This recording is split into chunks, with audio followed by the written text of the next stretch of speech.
सुप्रभात प्रिय छात्रों। आज हम अपनी कक्षा में अपनी हिंदी पाठ्य पुस्तक भाषामणि का अगला अध्याय पढ़ने जा रहे हैं, जिसका नाम है स्वामी दादी।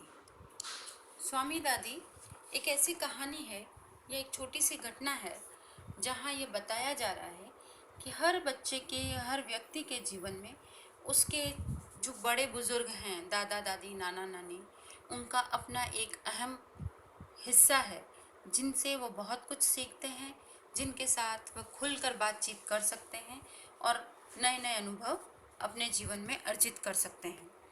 इसी तरीके की एक कहानी है जो हम यहाँ पर अभी पढ़ने जा रहे हैं। शाम का समय था। स्वामीनाथन क्रिकेट खेलकर घर लौटा।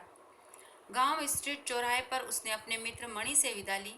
अचानक उसे अपनी दादी के साथ घटी शाम की घटना का ध्यान आया। स्कूल से लौटकर उसने अपना बस्ता फेंका और वह क्रिकेट के मैदान की ओर जाने वाला ही था कि दादी ने आवाज़ लगाई, स्वामी इधर तो आओ बेटा। नहीं, उसने चिल्लाकर कहा और रसोई में जाकर गिलास उठाकर जल्दी जल्दी कॉफ़ी पीने लगा। दादी कुछ कह रही थी और उसकी आवाज़ स्वामी को रसोई में भी सुनाई नहीं दे रही थी। स्वामी को लगा बेचारी दादी अपनी जगह बैठी दूसरों को आवाज़ देती रहती है और लोग उसकी बात पर ध्यान नहीं देते। उसका दिल पसीज गया। कॉफ़ी समाप्त करके वह दादी के पास गया। कहानी में एक छोटा बच्चा है जो शाम के समय खेलकर जब घर लौट रहा है और लौटते समय बीच रास्ते में उसने अपने मित्र से विदा ली, यानी कि अपने घर जाने के लिए दोनों दोस्त अपने अपने घर के लिए रवाना हो गए। और अचानक जब वह घर की ओर बढ़ रहा है तो उसे शाम के समय की घटना याद आई कि जब वह स्कूल से लौटा और अपना बस्ता एक तरफ डाला और क्रिकेट के मैदान की ओर जाने ही वाला था और दादी ने उसे आवाज़ लगाई कि स्वामी इधर आओ, लेकिन उसने मना कर दिया। कई बार ऐसा होता है कि हमारे घर के बड़े बुजुर्ग जब हमें बुला रहे होते हैं तब हमारा खेलना कूदना मनोरंजन हमारे लिए इतना ज़रूरी समझते हैं हम लोग कि हम उन्हें ही उपेक्षित कर देते हैं। लेकिन कहीं वो चीज़ हमारी आत्मा, हमारा दिल नहीं मानता। और यही सोचकर जब स्वामी लौट रहा है तो उसे अपने दादी की बात, दादी की लगाई हुई आवाज़ अच्छे से याद आ रही है कि उसकी दादी ने उसे आवाज़ लगाई थी और उसने एक बार जाने से मना किया। लेकिन साथ ही जब कॉफ़ी पी रहा था तो उसे ध्यान आया कि दादी बेचारी एक ही जगह बैठी रहती है, ज़्यादा कहीं आ जा नहीं सकती है, तो वो अपनी जगह बैठी बैठी सबको याद करके बुलाती रहती है। और ये सोचकर उसका दिल कहीं थोड़ा सा भावना से भरा और वो दादी के पास पहुंच गया। दादी उसे देखकर मुस्कुराई और अपने पास बैठने को कहा। स्वामी को यह अच्छा नहीं लगा। वह क्रिकेट खेलने जाना चाहता था। उसने कहा, दादी जल्दी कहो, क्या कहना है, मैं ज़रा जल्दी में हूँ। दादी ने बड़ी चतुराई से स्वामी को लालच देते हुए अपनी बात कही। मैं तुम्हें 6 पाई देती हूँ, इनमें से 3 तुम्हारे लिए है। बची हुई 3 से मेरे लिए नींबू ले आना। बस मेरी एक शर्त है कि मैं 10 तक गिनती खत्म होने से पहले पहले तुम्हें वापस आना होगा। वह जानती थी कि शर्त न रखने पर स्वामी नींबू लाना भूल ही जाएगा। बिना हाँ या ना कहे बात पूरी होने से पहले ही स्वामी ने पैसे दादी के हाथ से ले लिए। समय की बात सुनकर वह चिढ़ गया।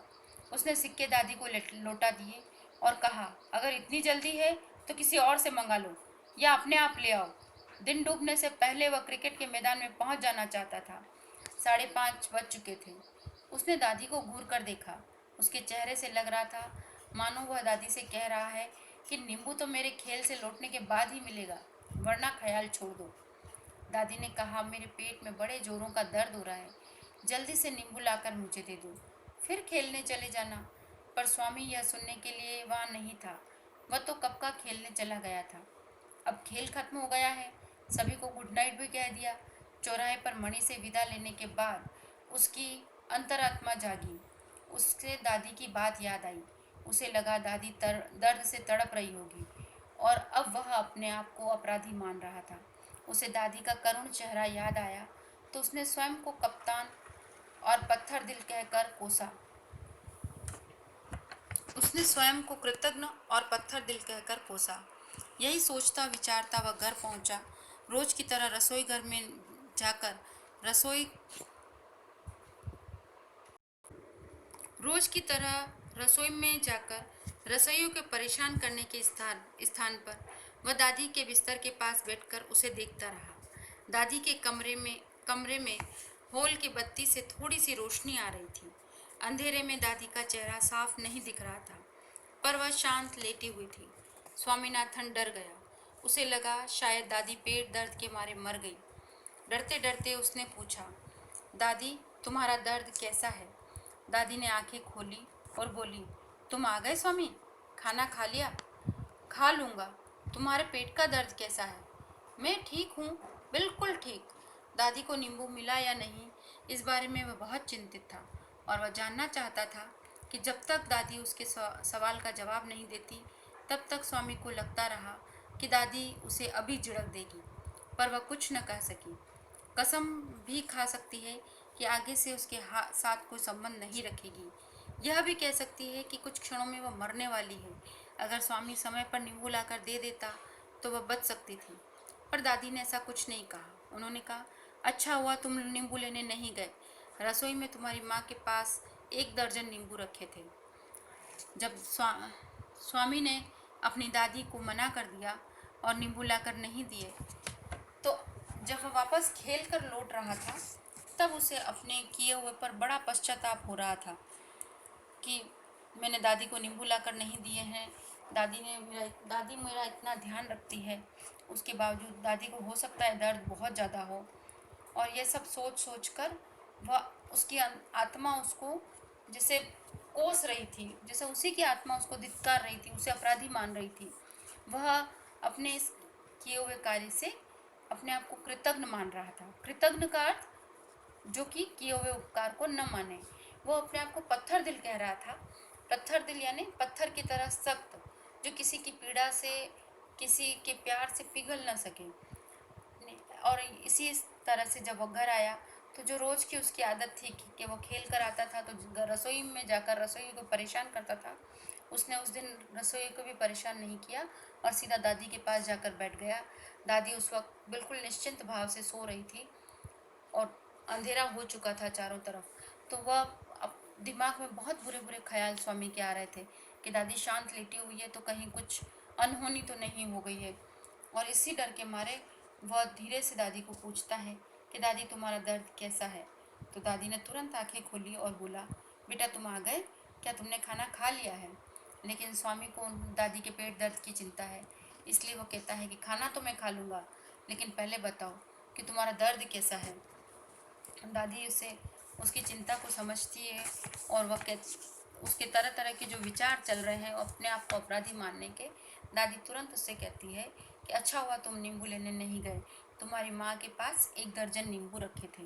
दर्जन आप बहुत अच्छे से समझते हैं कि मैथ्स में आपको दर्जन पढ़ाया जाता है।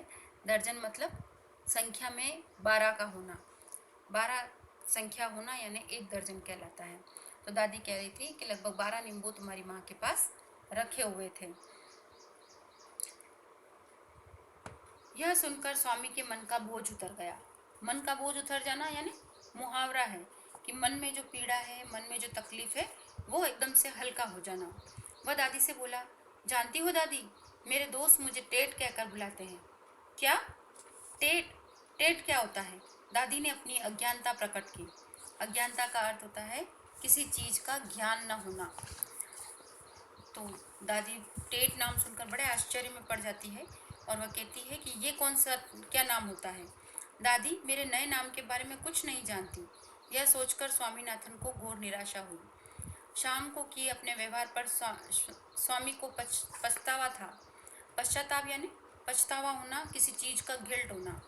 इसीलिए वह चिल्लाया नहीं और बड़े मीठे स्वर में बोला, क्या तुम टेट को नहीं जानती? उसके स्वर में आश्चर्य था। मैं समझ नहीं पा रही हूँ कि तुम क्या कह रहे हो। टेट क्रिकेट का महान खिलाड़ी है, वह दुनिया का सबसे तेज गेंदबाज है। दादी तुम क्रिकेट के बारे में जानती हो या नहीं? अब यह क्रिकेट क्या है? दादी ने भोलेपन से पूछा। अपनी दादी की नासमझी पर स्वामी हक्का बक्का रह गया।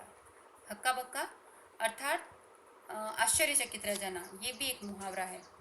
बोला, दादी आप मुझे बेवकूफ़ बना रही हैं या सच में क्रिकेट के बारे में कुछ नहीं जानती? मैंने तो यह नाम पहली बार सुना है। मैं समझ नहीं पा रही हूँ कि तुम क्या कह रहे हो।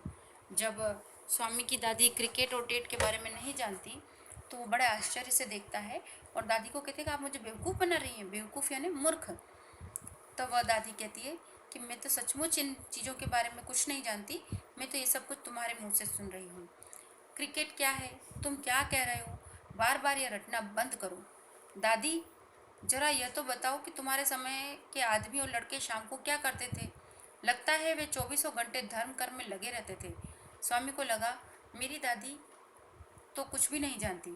कुछ देर तक वह सोचता रहा। उसे लगा मुझे दादी को क्रिकेट के बारे में बताना चाहिए। उसने क्रिकेट के ऊपर एक छोटा सा भाषण दादी को सुनाया। क्रिकेट के मशहूर खिलाड़ियों के नाम भी बताए। बीच बीच में वह पूछता रहा कि वह कुछ समझी या नहीं। बेचारी दादी कुछ भी समझ नहीं पा रही थी, पर वह सिर हिलाती जा रही थी। अपने पोते के ज्ञान से वह आश्चर्यचकित थी। उसने एमसीसी के बारे में भी दादी को समझाया। अपनी टीम के बारे में उसने कहा कि राजन हमारी टीम पर सैकड़ों रुपए खर्च किए हैं। बैट बॉल खरीदना सभी के बस की बात नहीं है। उसके पास बहुत सारे रुपए हैं। उसने यह भी बताया कि हमारी टीम की जानकारी सरकार को भी है। तुम देखना, हम मालगुड़ी के तो सारे मैच जीत जाएंगे, जीतेंगे ही। मद्रास के खिलाड़ी भी हमसे जीत नहीं पाएंगे। अपनी टीम के बारे में एक एक महत्वपूर्ण बातें बताते हुए स्वामी ने दादी से कहा कि हमारी टीम में चुना जाना बड़ा कठिन है। महत्वपूर्ण, महत्वपूर्ण का अर्थात इम्पोर्टेंट, हमारे लिए किसी चीज़ का विशेष होना। स्वामी के पिता उसके छोटे भाई को गोद में लेकर पीछे ही खड़े थे। उन्होंने पूछा, यह क्या भाषण दे रहे हो स्वामी? मुझे भी तो बताओ। पिता की आवाज़ सुनकर स्वामी घबरा गया। बोला, कुछ नहीं पिताजी, असल में दादी को क्रिकेट के बारे में जानना चाहती थी, बस वही तो बता रहा था। अच्छा, मुझे नहीं पता था कि मेरी माँ क्रिकेट भी समझती है। माँ, तुम्हें तो स्वामी ने क्रिकेट का अच्छा खासा पाठ पढ़ा देना यानी अच्छा सा ज्ञान दे देना। दादी ने बड़े प्यार से स्वामी की ओर देखा, फिर अपने बेटे से बोली, तुम सब तो मुझे कुछ नहीं बताते। स्वामी को मत चिढ़ाओ, वह बेचारा मुझे कितनी तरह की बातें बता रहा है। पिता ने गोद के बच्चे को संभालते हुए कहा, कुछ दिन रुक जाओ, फिर यह छुटकू भी तुम्हें सारी दुनिया जहान की बातें, राजनीति, दर्शन सब समझाएगा। पिता की गोद में बच्चा खुशी से चहका और उसने कुछ बोलने की कोशिश की। सुनो माँ, अभी से भाषण देने लगा है। दादी ने बच्चे को गोद में लेने के लिए हाथ आगे बढ़ाए। पिता ने उसे गले से चिपटा लिया और बोले, इसके लिए ही तो मैं जल्दी घर आया हूँ। तुम्हारी माँ कहाँ है स्वामी? चलो अब हमें खाना खाने के लिए बैठना चाहिए।